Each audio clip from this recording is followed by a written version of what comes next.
Ladies Pro Bowlers Tour on ESPN is being brought to you by Seagram's Wine Coolers, with the great refreshing taste that's just right for today's Coolers world. And by the Coleman Company, we outfit your outdoors. 240 players began this week's competition. Now only 5 remain. Bowling in the opening match from nearby Southgate, Michigan is 23-year-old Dee Dee Davidson. Her opponent in match number 1 is 16-time champion Alita Sill of Dearborn, Michigan. Qualifying in the number 3 position this week is 22-year-old Leanne Barrett, the lone right-hander in tonight's championship round. Former U.S. Open champion Dana Miller-Mackie will start from the runner-up position, while 8-time titleist Tish Johnson has led this field by over 400 pins. She is this year's top seed for the U.S. Open. Welcome to spacious Satellite Bowl, located in Dearborn Heights, Michigan, for tonight's championship round of the $120,000 Seagram's Coolers U.S. Open. Hi, everybody. I'm Denny Schreiner, and welcome to Satellite Bowl. And it gives me great pleasure to welcome you to the most prestigious event in women's professional bowling, the U.S. Open Championship. It's the 30th. 240 players started from all over the world. Only 5 now remain. Working with me once again, Leila Wagner, who finished up 12th this week. Leila, let's talk about Tish Johnson. She is the top seed. Plenty of pressure on her shoulders, but she has already told you she wants to etch her name in the record book this evening. That's right, Denny. Tish has been in the top seed 13 times prior tonight. She comes away with 5 titles, but tonight would mean something very special to her.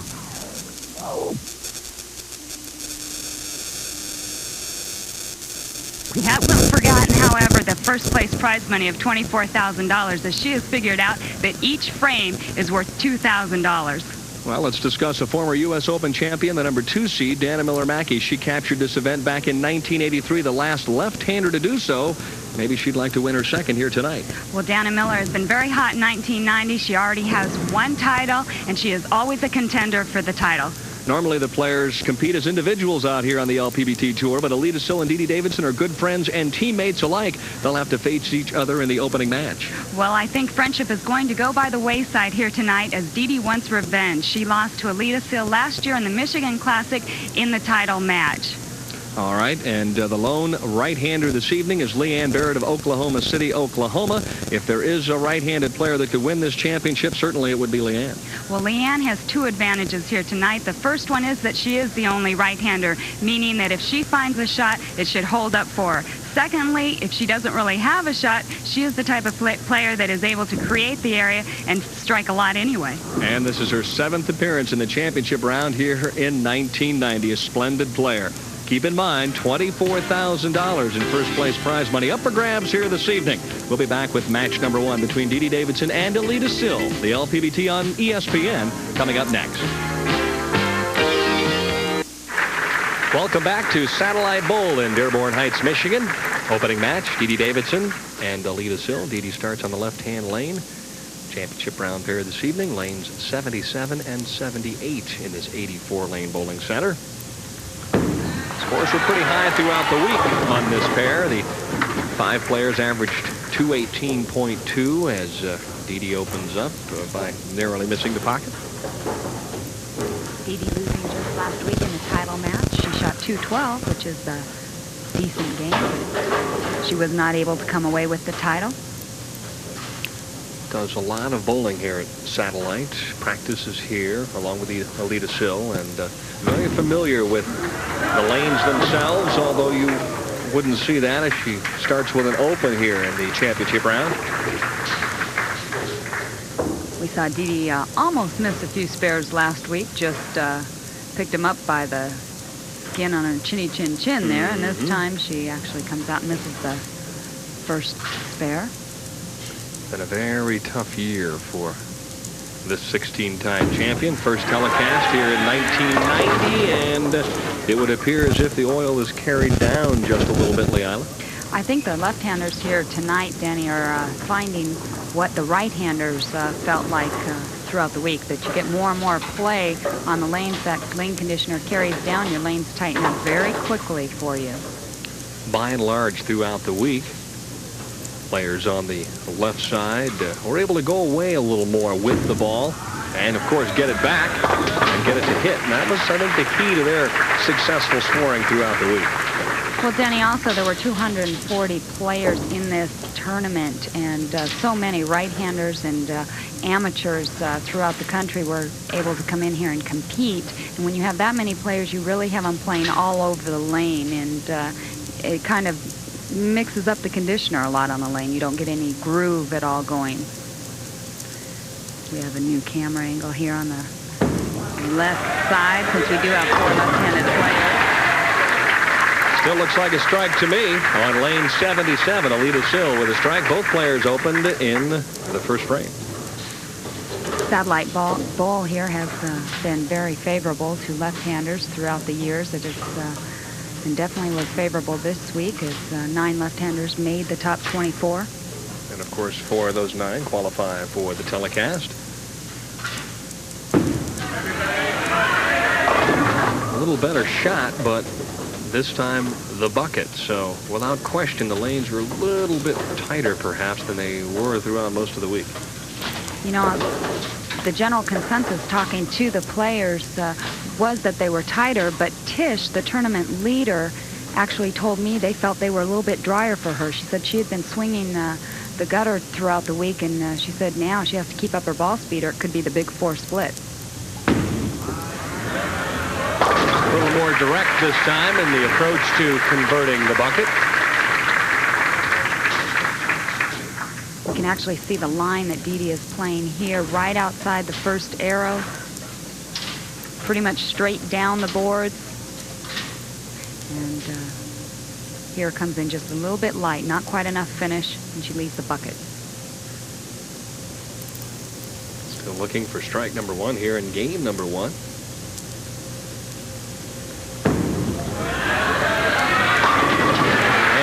A much better shot as Dee Dee Davidson makes a nice adjustment on lane 77. Alita has been having wrist problems in the past year or so, and she laid off quite a bit last year and tried to get that under control. Really hasn't been as strong as I think she would like to have been. And is still struggling with that wrist. Told me that the biggest problem that she's having is ball speed. Seems to bowl pretty well in the opening rounds when there's a little more oil, but at night when you have to throw a little more velocity, she's struggling. I think that was very critical this week, Denny, was the ball speed. I know myself, I threw the ball very, very hard. I had many players come up to me and say, you know, they never saw me throw the ball so hard, and that was the key to making it into the finals. And the tough thing, too, is the fact that this event is 56 games, not 42 like the ladies normally bowl. Well, Phil Hain, the local chiropractor here, was on hand, and I went to him a few times, as well as a few other girls, to help work on those muscles and bones. 3 10th place finishes thus far here in 1990, but as yet no titles. Alita does have 2 titles in 1989.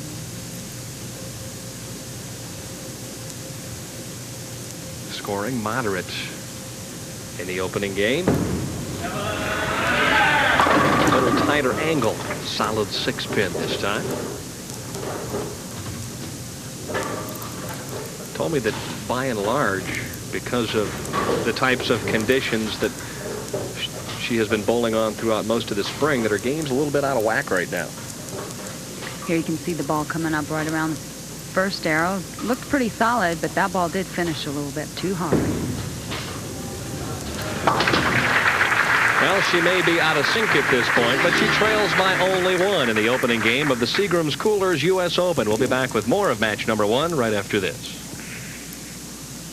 And looking for a double here in the 4th, which would extend her lead to 11, is Dee Dee Davidson. Dee Dee, the 1985 Ebonite Rookie of the Year. Started bowling at age 8. Once again, the ball goes long, and what a variety this is. She got basically a handful on the first shot, Lee Island. You don't see this too often, but I really did see quite a bit this week by the right-handers, because the ball goes into a slide and then makes a sharp break right at the end. Just cuts through the 1-4. Takes 2 right out. Unable to convert, so the second open in 4 frames, and then while she sits on the bench, Alita Sill takes the lead here in match number 1. a difference a year makes, huh? Last year in the U.S. Open, Dee Davidson finishes in a tie for 144th place. Dee's best finish in a U.S. Open is only 14th.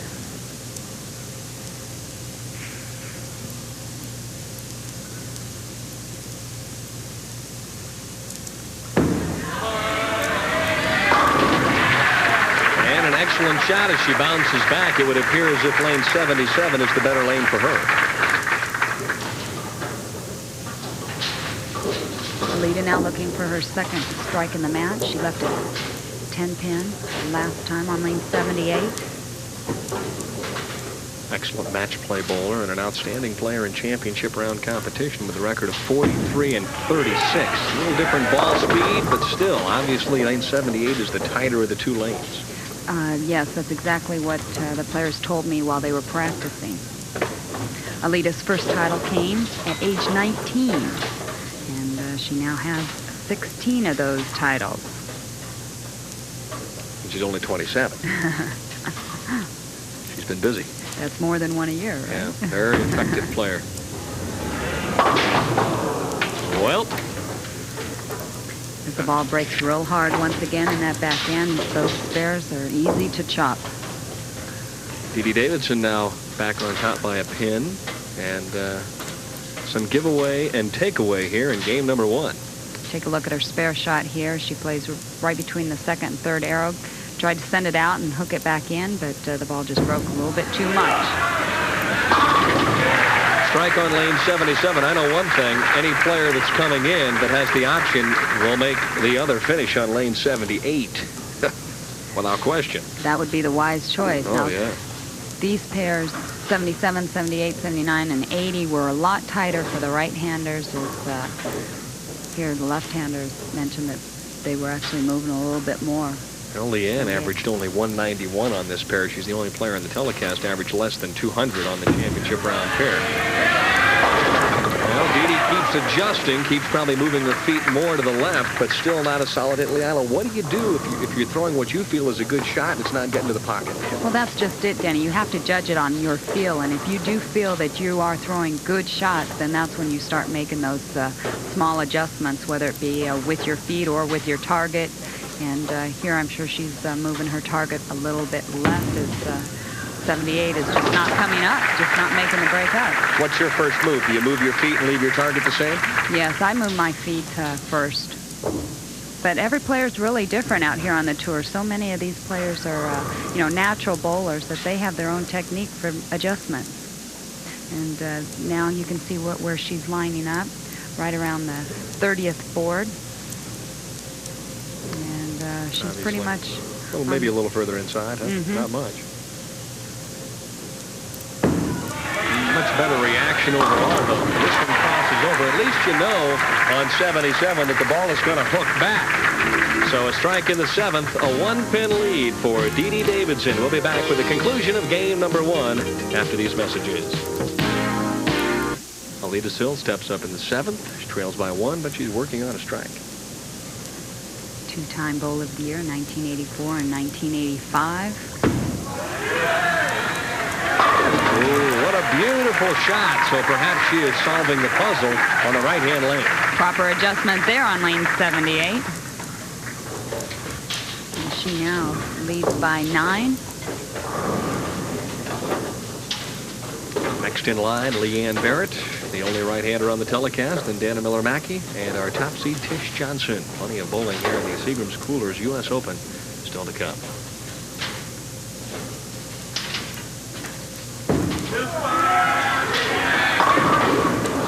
A little high in the pocket, leaves the 6-pin. I think Alida really felt that shot was really good. She had nice ball speed, and actually she probably just gave it a little bit of extra lift that caused the ball to break a little bit harder. I think you're right. I think she felt like she threw a very good shot there and was very surprised she didn't strike. That's what makes this game tough too. Sometimes when you throw your best shots, sometimes you throw them a little too good. It's hard to believe, but you do. Well, you've always heard that statement, I'd rather be lucky than good, and Lefty Gomez, New York Yankee. Didi now working on a strike in the 7th, looking for a double here in the 8th.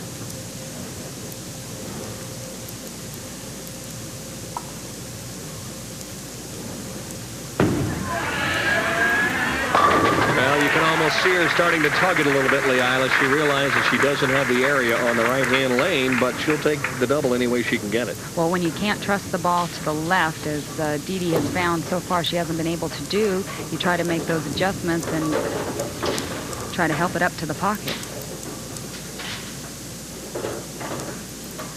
Didi adjusting her thumb hole. She apparently held up in that ball a little bit too long, didn't get a clean release, and that caused her to tug it. I felt that I did that a lot this week. It was very humid, and the lights are warm, and it's very hot down where the players are playing right now. It's tough to get that clean release. Leads by 2, could make it a dozen if she strikes here. Got out of that one much cleaner. The ball went a little too long. It's the second time in game number 1 that she's had to stare down the bucket. Once again, not an easy spare. We saw Lita chop it earlier. Didi converted the bucket in the 2nd, but it's not something you want to shoot at more than once a game. Or once a week, for that matter. That's right. Doesn't waste any time. And without problem, a spare in the 9th.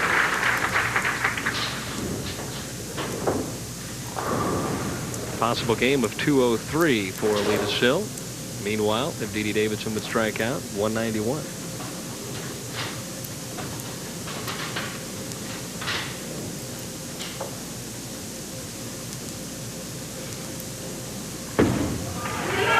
Struck the last time, and she's right back knocking on the door again.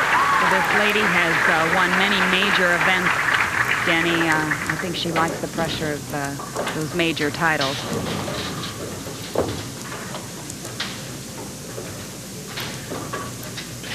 You can see the angle that she is playing right outside that first arrow at the arrows, and then the ball coming in. That ball was still rolling when it hit the pit, wasn't it? No deflection there.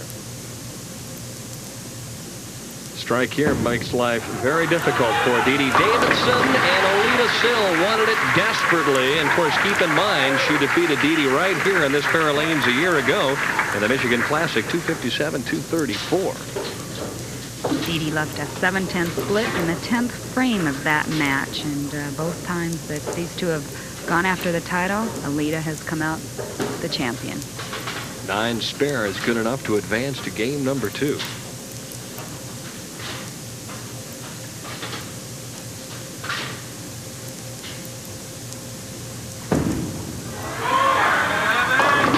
Oh, some nights it's just meant to be. An errant shot by Alita Sill through the nose. All she leaves is the 7-pin. I'd like to see her line a target there, other than it looked like she just tugged it. When you really want it, and you haven't been in this position a long time, she hit right around the 7th, 8th board that time, and that ball just went right. She got a big break by getting 9 pins on that shot. Almost struck. Spare here, and she advances into game number 2, and so Alita Sill kind of hangs on for dear life and shoots a game of 192. So Didi Davidson, for the 2nd consecutive week, will fall short of her goal. Didi wanted me to mention her dad, Dave, wasn't able to come in, and she was sorry about that.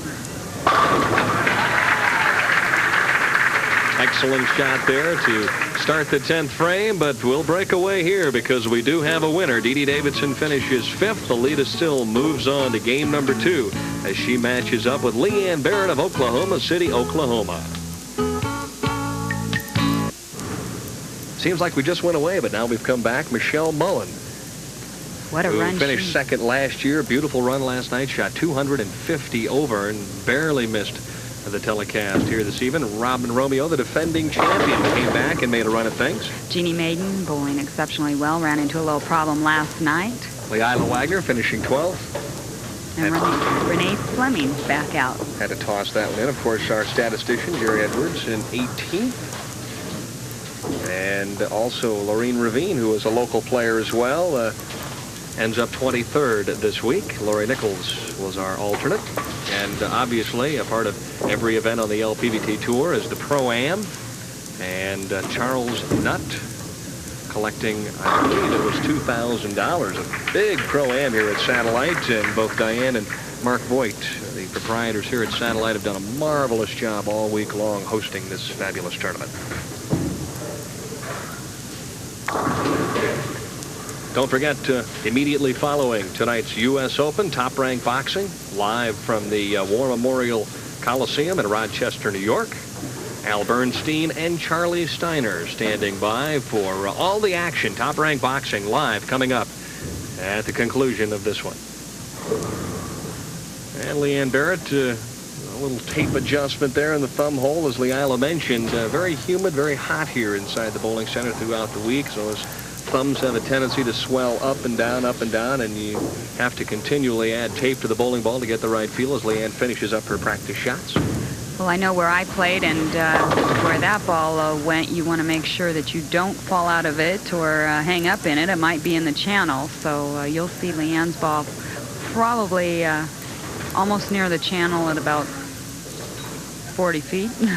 I'm going to tell you what, this young lady is fearless when it comes to bowling on television. Loves the championship round, and win or lose, she has fun. Last week, to an absolutely picture-perfect shot, left the salivate, walked away, and just said, bummer. I mean, what more could you say? She summed it up in one word, but she's got her hands full here this evening. She'll take on Alida Sill, who has already defeated Dee Dee Davidson in the opening match.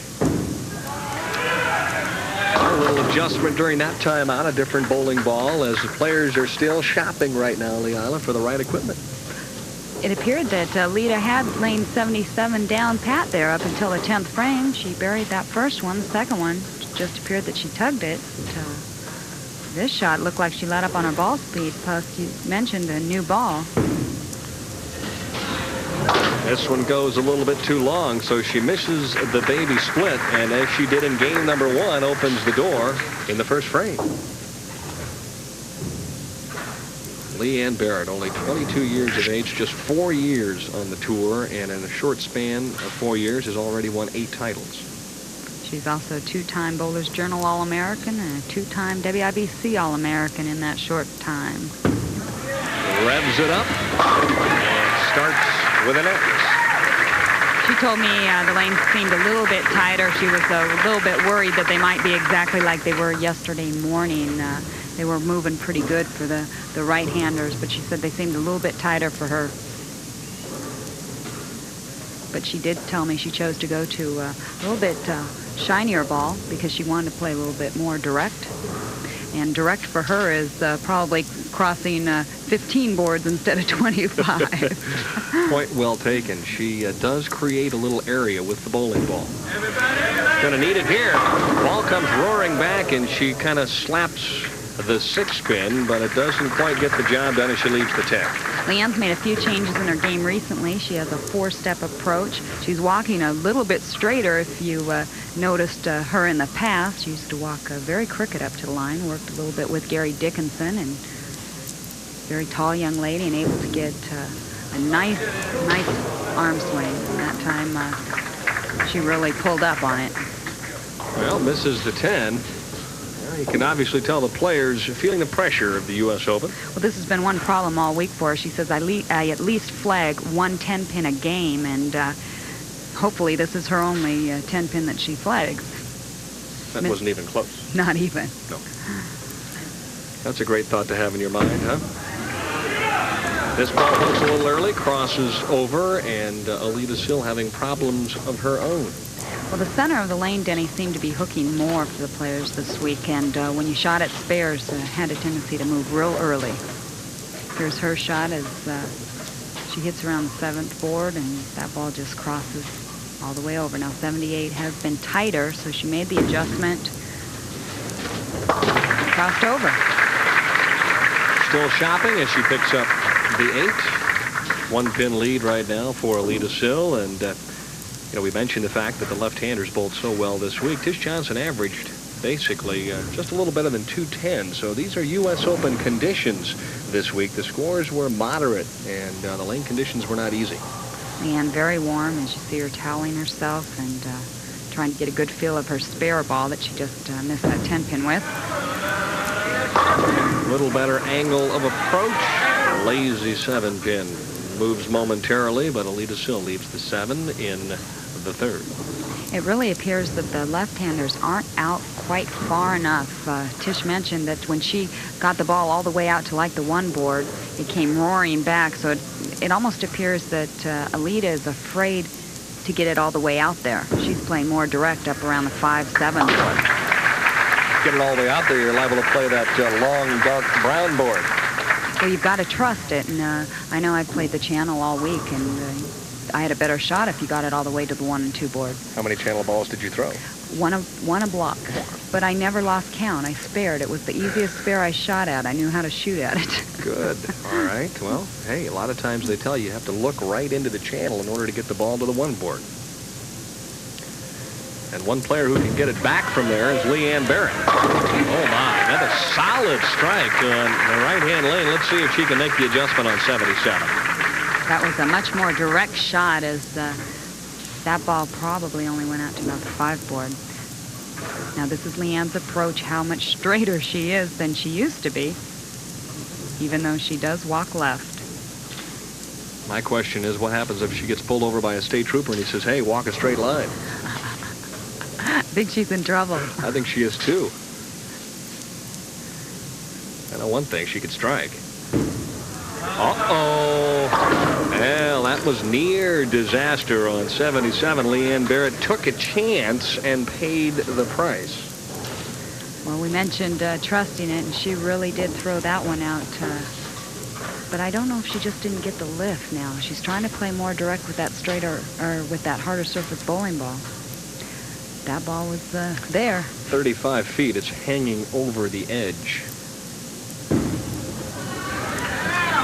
And she converts the score. Close match here. Game number 2. We're even up at the midway point. We'll be back with more of game number 2 after this. And while we were away, Alita still with a spare in the 4th. Leanne Barrett still leads by 1. Scores aren't high, but they're close. Alita's last title was the Hammer Eastern Open in Baltimore last October. Country Club Lanes will be heading back there. Beautiful bowling center. Dennis Baldwin, the proprietor, does a great job hosting the Ladies Pro Bowlers Tour. Ooh, nice reaction here on 77. There's a wry smile from Alita Silva. She says, wow, finally threw a good shot and got a good reaction. Looked like she threw this ball a little farther to the left, and definitely got a nice reaction. Trusted that ball a little bit more. Leanne has thrown 2 perfect strikes on 78 in the 1st and the 3rd. Now remember, the left-handers had a problem with lane 78 in the 1st game. This game would be so easy, Leila, if you could just bowl on 1 lane all night.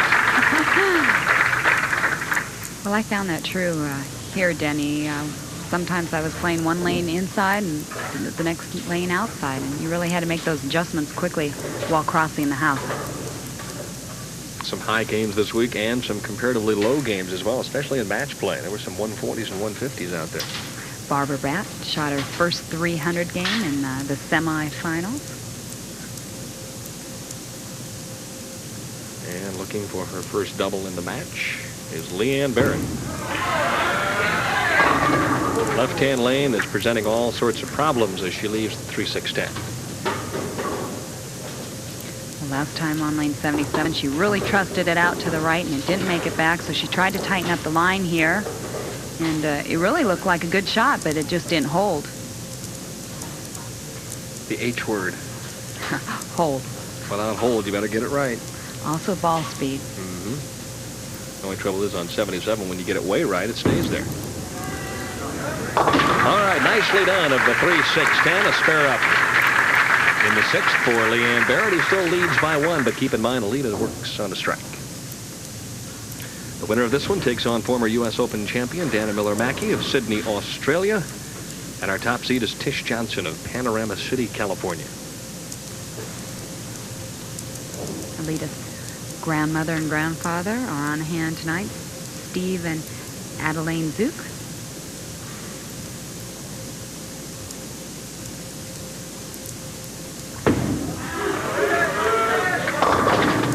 Ball tried to hold pocket, but doesn't quite get the job done, and she leaves the lone 2-pin. I mentioned speed just recently, and that looked exactly like that shot didn't have any on it. Alita's never been really known to be a speed player, and she needs to keep up her ball speed here tonight. Takes out the 2, and there's her grandfather, Steve Zook. Oh, they really have supported her throughout her career.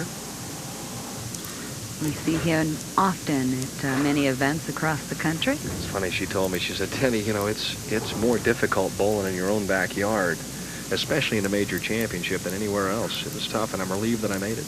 Well, you really feel the pressure. You want to perform good, and it just adds that much more pressure than being away from home. Mm-hmm. Of course, you won your first title up in your neck of the woods, up in Tacoma, right? That's right. And you do feel that pressure. You just want to perform for your parents and your friends and the rest of the family. Neither player really able to put much together in the form of a string of strikes here in game number 2. Good, close, tight match here in game number 2 of the U.S. Open Championship. Leanne Barrett leads by 2. We'll be back with the conclusion of game number 2 right after this.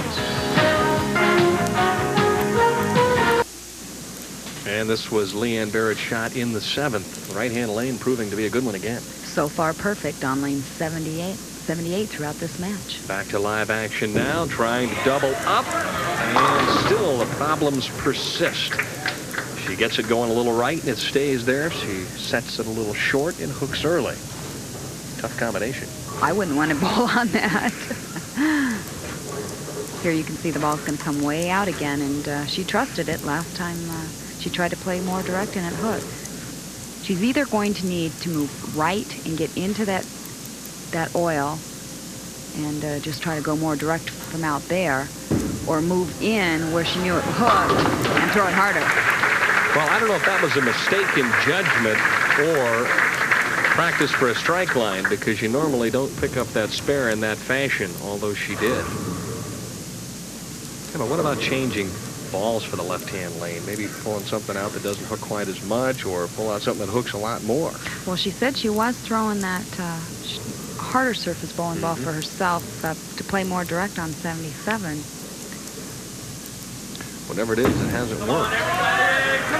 Better shot here for Alita Sill, who shakes him up just a little bit. Both players just kind of nibbling, trying to gain a little control of this match, but still very tight indeed as Alita trails by 2, but could take the lead if she strikes here in the 9th. Both players with an open frame. Alita Sill throwing the 2-7 split in the first frame. Leanne Barrett flagging the 10-pin there in the second. Alita's last strike as she carries the wall shot. Has only one strike here on the left-hand lane in game number 2. Oh my, excellent shot. You see Alita leaning back. She knew she threw it well there. Well, and a little shrug of the shoulders. Like you said, she knew she felt it. She knew she threw it well, and she got a little bit more hit on it. And good ball speed, and once again, right in the pocket. Here's her reaction.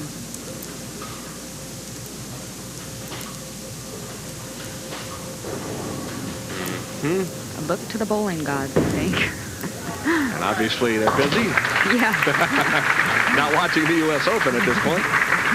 Both players right now with games right around 200, 190.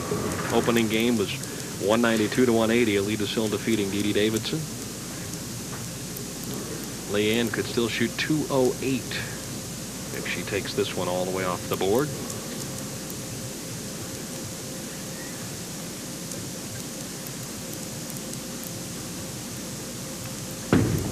This has been a good lane. And it was a good shot. The ringing 10-pin. You know, it's interesting you mentioned, of course, you could just read right there that Leanne finished 7th in this event last year. Funny thing was, she had a feeling the lanes would be a little tighter in the morning, so she called home to a friend. Friend sent her the same bowling ball that she used most of the tournament last year to finish 7th with, and she bowled with it throughout most of the week. As a matter of fact, she said she might throw it tonight. It's a ball that hooks a little bit more. Interesting players will hang on to a ball that worked the year before. Maybe put it in the closet, but they'll dust it off come this tournament the following year. You never know. Can't get too much closer than this. Within one stick, Leanne Barrett continues to lead. However, if she strikes out, she's going to move on to the semifinal game. You know, you mentioned Leanne was able to force Alita to finish on lane 78, but what has happened is Leanne now finishes on her bad lane. Sometimes the strategy backfires. We'll see.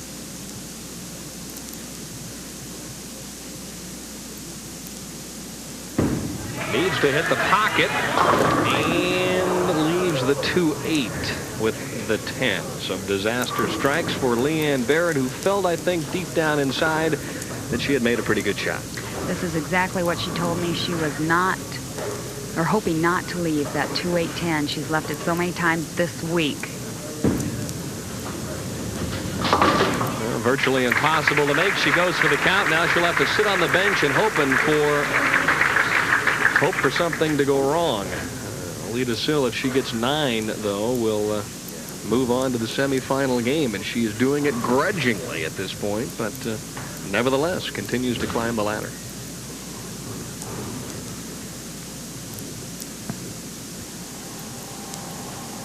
"56 games to get to this point. It's disappointing when you don't continue to advance." Oh my. Well, we saw the break that Leanne got last week, which was bad. She left a solid 8-pin here. All Alita needed was 9 pins. She didn't even need a spare. She has just thrown the 4-7-10 split. She needs to convert it to win. The oohs and ahs here at Satellite Bowl. One would not expect that to happen. She's going to give it a run. Holy, just missed. Leanne Barrett cannot believe it, but she will advance to the semifinal game. Final in this one, 173 to 172. It's not pretty, but it's close. When we come back, former U.S. Open champion Dana Miller-Mackie will try and win and head to the title. She'll take on Leanne Barrett, who is now breathing a sigh of relief. The shot in the 10th, Leanne Barrett forcing Alita Sill to finish on what probably was her worst lane, and obviously the strategy worked. Well, she carried a wall shot. Well, that was from approach to a 10-pin in a big hurry, but actually what happened was Alita Sill threw it basically through the nose, left the split, which opened the door for Leanne Barrett to move on to take on this young lady from Sydney, Australia, Dana Miller-Mackie. Formerly from Albuquerque, New Mexico. Oh my, she starts with a washout, so the troubles continue. Lane 77 appeared to be the good lane for the left-handers, but now each of these left-handers really do have a different game. And Dana also liking to swing way out to the channel. Tries to cross over, good shot. Picture perfect spare conversion of the washout. And this is textbook, as she's going to throw this head pin right into the 7. So many times we see it fly around it, and that is so frustrating. Leanne Barrett winning 173 to 172 over Alita Sill. And the right lane, which has been so good to her, she misses now, leaves the 3-6-10. And I kidded her during the commercial break. I said, Leanne, would you like to just bowl the U.S. Open on one lane? And she said, I'd love to. Can I do that? Unfortunately, it's not in the rules, and she must play on both lanes here tonight. The sign of a champion, though, and a very talented person, Leila, is a player who doesn't particularly have a good shot, and the ball doesn't feel very good in her hand, and yet she finds a way to win. Nice spare conversion there. She picked up the 3-6-10. Leanne grew up in a junior program in Don Hillman's program out in San Francisco, who is the acting president of the BPAA. Shut out so far on the left-hand lane. Well, she's now missed on the right-hand lane, so you know she has to strike on 77. It's inevitable. Right. It happens every time. Exactly.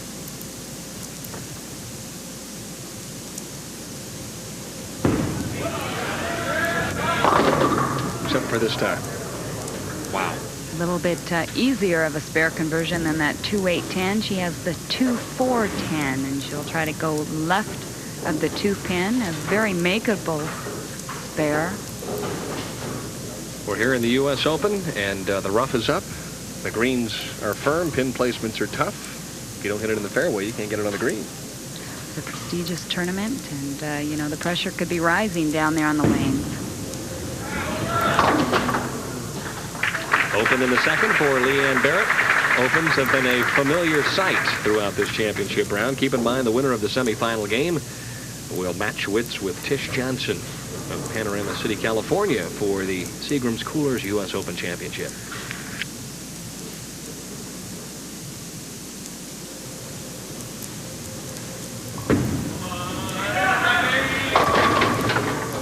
This one hooks a little early.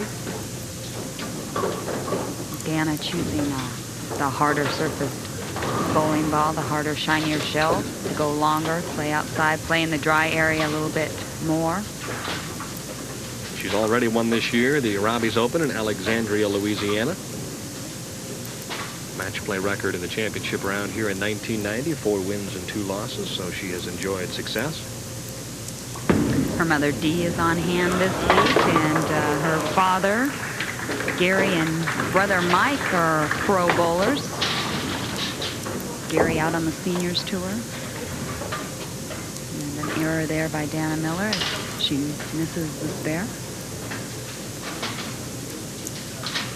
One of the things she was very proud of this week in qualifying second for the U.S. Open was the fact that she really did an excellent job of shooting her spares. She comes out and misses one in the second. Leanne Barrett continues to fuss with the bowling ball, and it's the second consecutive washout on the left-hand lane for Dana Miller-Mackie, who's going to be scratching her head momentarily. Well, she's gone light now twice on 77 and through the beak on 78. She's averaged 220 on the TV pair this week, and it doesn't look like it's the same. Reaction she's getting with that ball is not a good one, I can tell you that right now. It's going long. And the last 15 feet, it's not turning over, so maybe time for a ball change there as well.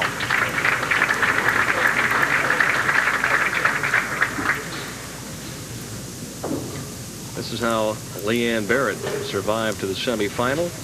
2 opens in the 10th. When do you see that happen on the LPBT Tour? But she was fortunate enough, knocked down enough pins to just edge Alita Sill.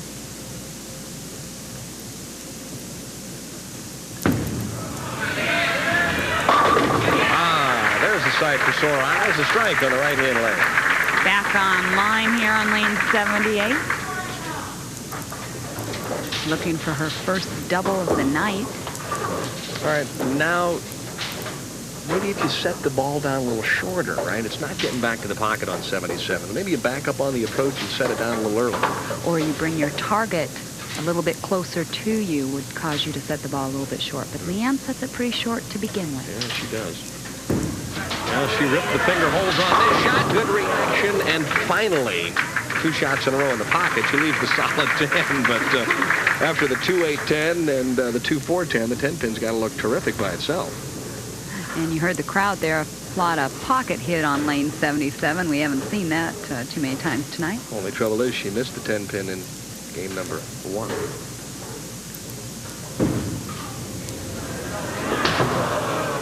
And she misses again.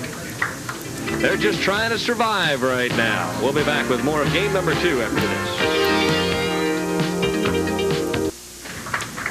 While we were away, a strike in the 4th, a solid 6-pin in the 5th. Here's a look at the shot, though, in the 4th. An excellent shot on lane 78. She's going to just rip the rack here. This ball makes a nice break back. And a very accurate, well-placed shot on 77. But just like Alita Sill, when she threw the ball really well, the ball would roll up just a touch and leave the 6-pin. We saw Alita do it twice in her match. Haven't seen anybody trip out the 6 or the 4 here this evening. That's not a good sign. No, you have to get those 4 pins tripping and the 10 pins dancing, as Fred Borden told me once. That's it. Got to get some help. 1-pin match. Leanne just trying to hang on, get something started. She leaves the solid 4. The equivalent shot of The left-hander leaving the solid 6. The ball breaking just a little bit too much. The 2-pin going around the pole.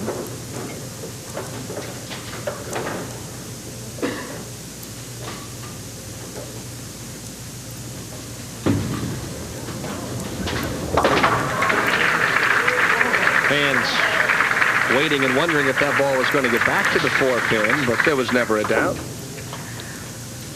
A lot of times it was never a doubt, but right here, I think Leanne started doubting it.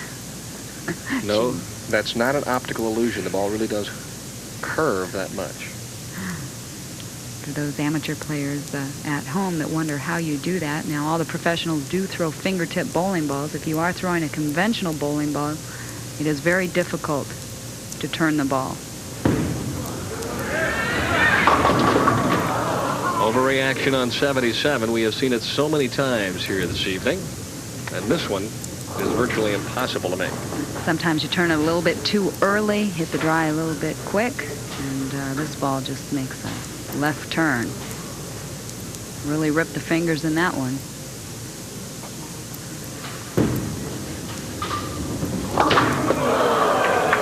She would have picked up the 4-7-10. Unfortunately, the 6-pin was there. A 15-pin lead now for Dana Miller-Mackie, who at this point in time is probably just saying, hey, let's get a double here and think about moving on to the title match. She knows Leanne is struggling.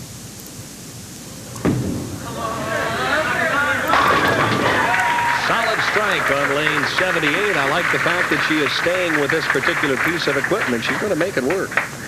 Well, that's how you used to have to play back years ago, Denny. We didn't have all the different types of bowling balls, just basically plastic and rubber. And so far, this is the second perfect shot on lane 78. This one, flush. Left a solid 6 the last time on the left-hand lane. And if I got down that low, I don't think I'd make it back up. Be there for the rest of the week. Baby split, the 2-7 on the left-hand lane. Dana Miller in 1982 was inducted to the Indian Sports Hall of Fame. She is a quarter Osage Indian. Lime green. Did you see the socks? Sure did. These are the colors that are popular now, Denny. You have a tie in one of these colors. In other words, you're telling me that the colors that I'm wearing aren't particular. I know what you're saying. Oh, 2-pin off the 7. Another open. But we've seen that here in this year's U.S. Open. Back live now in the 8th. Leanne with a perfect strike in the 7th, looking for a double. And I hate to say it, but the 10-pin remains, along with some company. This is makeable. Yes, as a matter of fact, I saw Cheryl Daniels make it this week. That's right. You know, we forgot to mention Cheryl. Obviously, she is from Detroit, and she qualified, made the finals here this week. So what, 1, 2, 3, 4 players, local players that survived in the top 24. Well, this one is not fun, but at least she got a chance to make it. Come on, Leanne. Well, you can tell that she's making those adjustments, Denny. She went through the beak, left a 4-6-7 last time. This time giving it the room, and it just didn't make it back. Frustrating for Leanne. Player who easily, on most conditions, averages anywhere between 210 and 220, and right now she is just trying to forget what's basically happened. If you could have read lips, Leanne said, I don't know what to do. Now, that's an awful feeling. And Dana's mom, Dee, is shaking her head. Probably wishes that she could get out and bowl there for Dana, as she also weaves a big, wide split. One thing we can say, Denny, it doesn't appear that one player really has an advantage over the other. That's an accurate statement.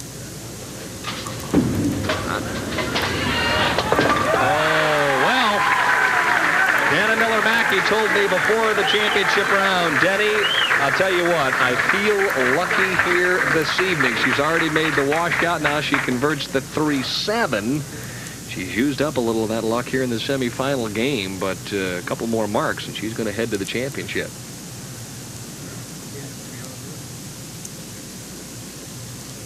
And just a picture-perfect shot here as a 3-pin hits the 7. Not only once, but twice. And now a little bit of a wall shot, Carrie. So Dana Miller-Mackie with a game of 183 possible, but that's more than enough. Leanne Barrett, if she strikes out, will shoot only 166. It was Dana's choice to whether who finishes on what lane, and she chose for Leanne to finish on her bad lane once again. I'm not sure there is a good one at this point. So difficult for the fans at home to understand how the conditioner is moving all over the place right now. It's just virtually a hit-or-miss type situation. As there you see Leanne, who basically was wired on 78, goes Brooklyn there. She has no idea. Well, very frustrating, and that happens a lot of times. As she's leaning over, trying to figure out. It's almost like, hey, well, let's see. I'll try this one. I don't like the color of that one. We'll try this. We'll try that one. How about eeny, meeny, miny, mo? That's which one should I throw? Good. I like that. You've used that. I have used that. Obviously, and it's probably worked at times. We make a little light of this, but you have to, because, hey, these are the best players in the world, and they're doing everything they possibly can, but they're traveling cross country without a road map. And then when you do hit the pocket, you leave the 10. She's actually hit the pocket 3 times on 77 and left soft 10s each time. She's looking up at the scoreboard, just trying to realize if she has any type of chance, and she really doesn't right now. Just do me one favor. Make the 10-pin. And she does. So it'll be a night to remember from some aspects, but perhaps a night to forget for Leanne Barrett, who squeaked through match number 2 over Alita Sill, winning 173 to 172. If she strikes here, it's 146. And of course, you strike on the fill ball. Never a doubt. Dana Miller-Mackie needs 7 pins on the opening ball to get to the championship game, and I think she's going to have an edge going into that championship game because she's had a whole game to at least come close to figuring out 77 and 78.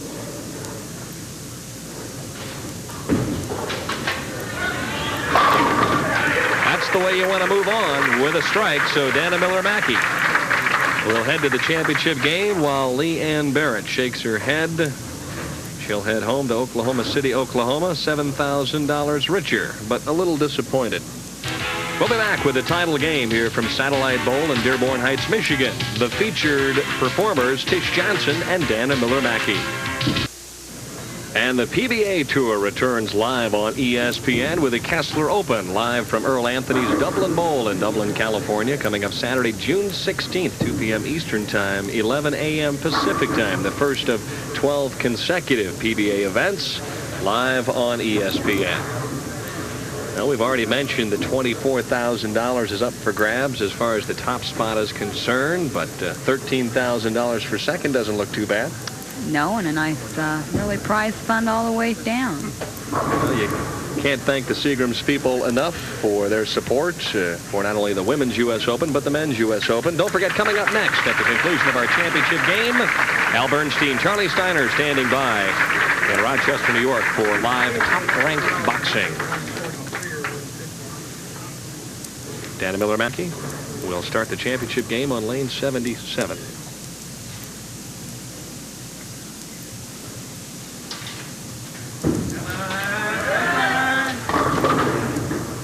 And she begins with a 2-7, the baby split. She missed that in the semifinal game. Lane 77, she opened up with 2 washouts in that semifinal game. She comes up a little bit high now. A very makeable spare. She wants to just put the ball right through the 2 and the 7. And Linda Urbanek put the ball right between the 3 and the 6. I mean, the 3 and the 10 this week. And missed. And missed. That's got to be a little frustrating. Tish Johnson, our top seed, led this one going away by over 400 pins. She says the worst I can finish is second. This is her 10th year on tour. Both Tish and Alita came out at about the same time, took the tour by storm. Very young players at the time.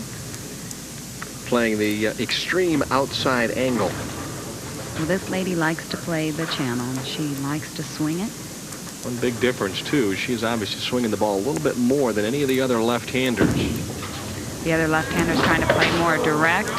Appears Tish did not get through the ball very well that time. She looked at the approach. Open frame for both players, so they both start with 9. Tish Johnson made a ball change after the opening round. Shot 250 over in the second round of qualifying and then never looked back. Dana Miller right behind her the whole time. Except last night. Position round. Leanne Barrett was in second. Dana shot 240 pace and around her. 10 pin is left, and if you've just tuned in, a little different angle for our cameras here this evening because we had 4 left-handers qualify for the championship round. We've shifted over a little bit to give you a little different perspective of how the lefties have played them here at Satellite Bowl. Well, I really like it this way because we're able to see their angle. When you shoot it from the right, it's very deceiving. Well, it's either that or we could use the old camera angles and just hold the mirror up to the television, and then all the left-handers become right-handers. Have you ever done that? No, but it works great. I saw a negative of myself that I was left-handed, and that was odd. Did you still yank it?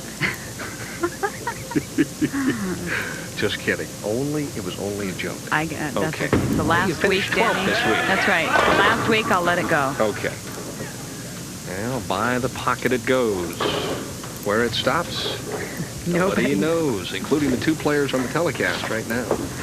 Dana having an exceptional year last year in Australia. She won the 89 AMF Super Circuit, a series of events in Australia. She's really become an international player.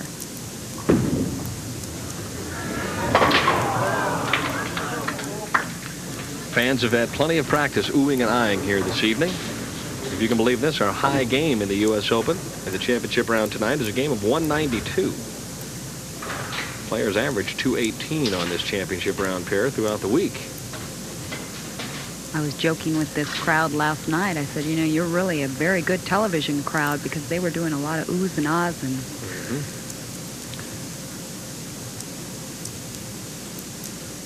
survival of the fittest, I have a feeling. Wash shot on the left-hand lane. That ball going very long, just barely got out the head pin. As, she actually left herself with a more difficult split, but we saw her convert the 3-7 earlier. The 3-6-7 is not much harder than the 3-7. Here the ball just actually stays in a slide quite long and barely nicks out the head pin. Cross lane. And she gave it a good run. 3 consecutive opens for Dana Miller-Mackie, and Tish Johnson leads by 22. Tish taking home a big prize. Fun last year at the Samstown Invitational last November, and she also came back to win the Cambridge Mixed Doubles with Ameletto Monticelli in December. Ah, yes, a strike, and Tish was running that one out from the get-go. Normally in her game, if she starts heading exit stage left, she's throwing a pretty good shot.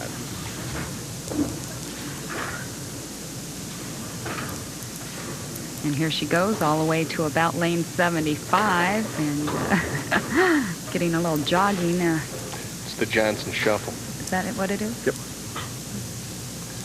She'd like to use it again right here. And she does. A double. Praise the bowling gods for that one, huh? President of the Bowling Proprietors Association of America, Don Hillman, he'll be wrapping things up at their annual convention down in Florida. And a couple of weeks said, you know, it's been a marvelous experience for me heading up the organization. Kind of glad it's over, though, because I'm tired of the traveling. Wally Hall, the incoming president.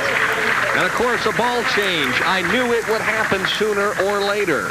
Well, Denny, if you could be her coach and sit right down there, she would have had it made. It was inevitable. It's so easy up here, but I guarantee you, after a while, when you see that thing keep going dead straight, you might as well just reach in there and grab out something else, because it's not going to work. Even for a different picture. Yeah. Well, right now, she realized she had nothing to lose. She was already down by 32 pins, so she had to give it a run. comes back and throws a double. Now we've got ourselves a match. And finally on lane 77, she gets a good ball reaction. That's an understatement. Tish now. Plenty of room.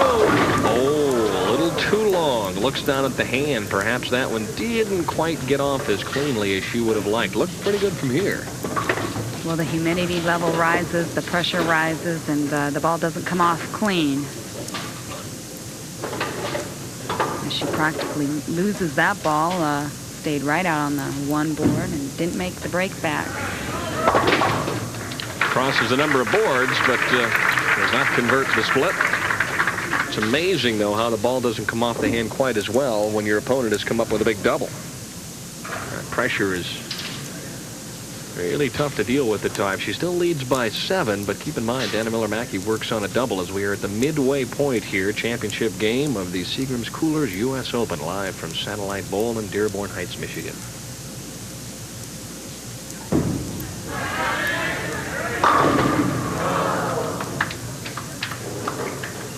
Flat 7 as the 4-pin lays in the channel. The ball not quite driving hard enough.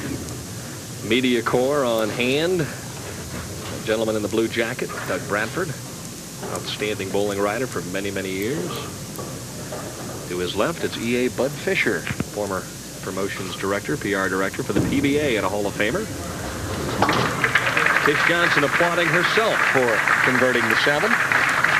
Well, when you miss one earlier in the game, the last thing you want to really shoot at is the 7-pin. And Dana Miller, making a ball change just 2 frames ago, started a string of 2 strikes. Yeah, she went open, open, open, and then opened the bag and went for another ball.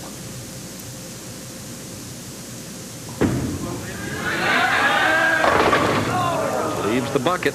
Good aggressive shot. That's critical, though, isn't it, Leila? You get to a certain point and you have to make some kind of a move. Sometimes it's right, other times it's wrong, huh? Exactly. And she did. Got herself back into the match. Trails by 11 pins right now. She's missed this earlier this evening. I like this. Now, the spare ball was the old strike ball. Well, I used that this week, Denny. I said, what happens when you use your spare ball for your strike ball? Which ball then becomes your spare ball? The ball that you're shooting your spares with. A In perfect this case, conversion. she's using her spare ball. Exactly. But it used to be her strike ball. Exactly. Whew. Okay. This is obviously the strike ball. See? Yes, it was. I've got it figured out. Well, we have it ball. figured out up here, but do they have it figured out down there? Down by 11, Tish Johnson ran away from the field. Just waved goodbye after 2 rounds of play. Pressure now on her shoulders. Best 1990 finish, 3rd in the Ebonite Thunderbolt Classic in Winter Park, Florida. She likes this lane. Oh, good hit. Leaves the 7-pin. Another weak 7. A little difference in those ringing 7s, Denny. The ball's just not driving quite hard enough.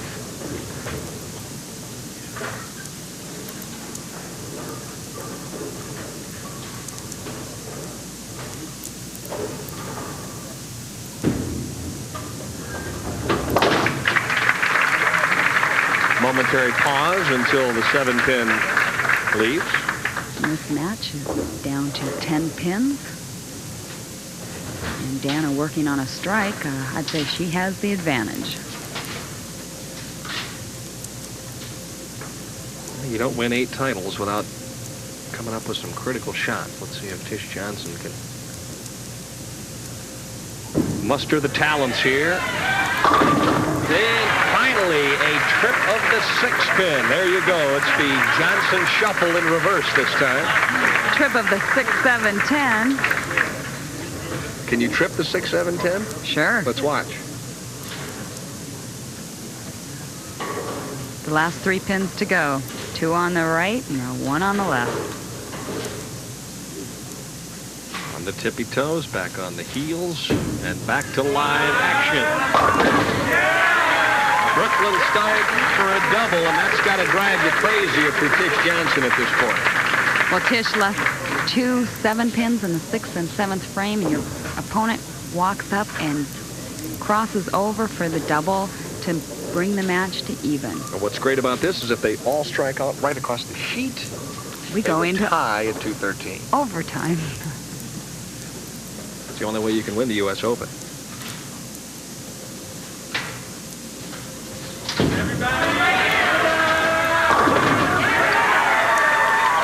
Back-to-back Brooklyn strikes. It's not pretty, but it's effective. Tish Johnson simply throws the towel on the return. And what is more frustrating than your opponent throwing 1 crossover strike is that she throws 2. Well, at least we know she can repeat. And you see that ball taking a right turn.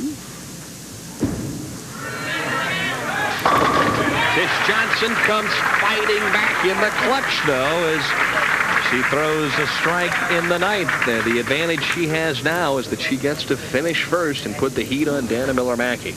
And for a U.S. Open title, that's what you want to do. Finish first, post the score, sit down, and hope for the best.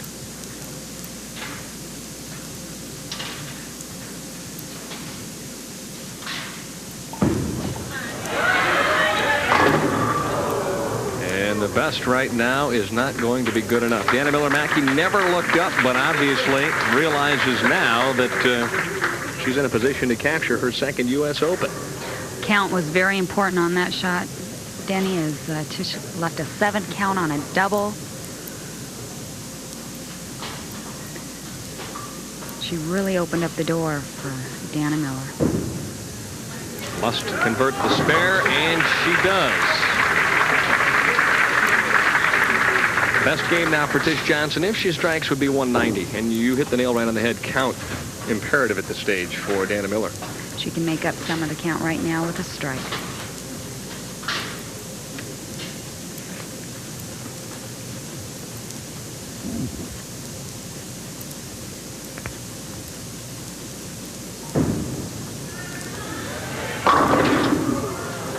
What's good for one should have been good for the other. Tish Johnson with a game of 189. Disappointing, I know, for her, but all things concerned at this stage, as tough as this pair is right now, 189 is not a bad game.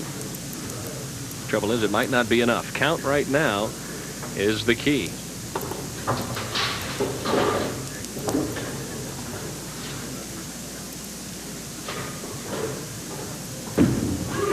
Wasting much time. That one's not going to get to the head pin. 7 count. Keep in mind a spare here and 9, and we're not done. We saw it in the first match between Alida and Didi, how it turned around, looked like one player had it in the bag. Not an easy spare conversion here. Back to the spare ball, and it works. 9, and we have a tie, strike, and Dana Miller-Mackie is our new U.S. Open champion. 8, she finishes 2nd. Tish Johnson asking the crowd to quiet. This is the clutch shot.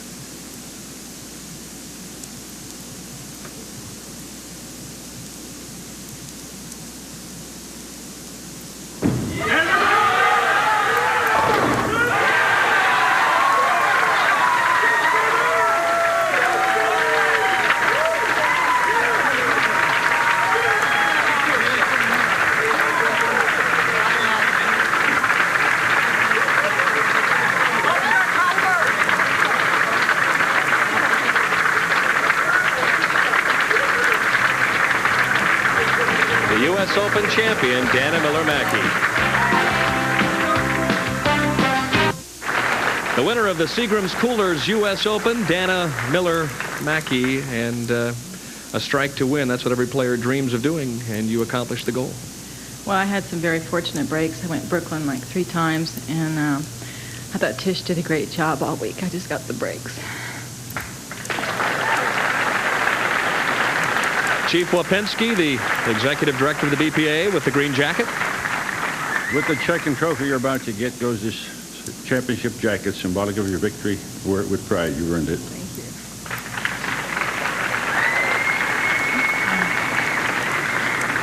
On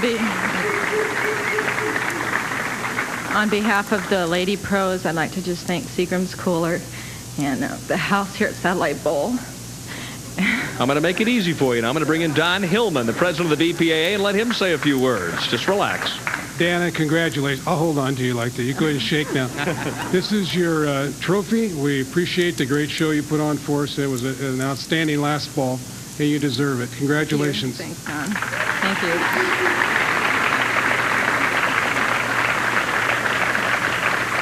There's just one other thing I'd like to say is I'd like to thank my both brothers that are at home.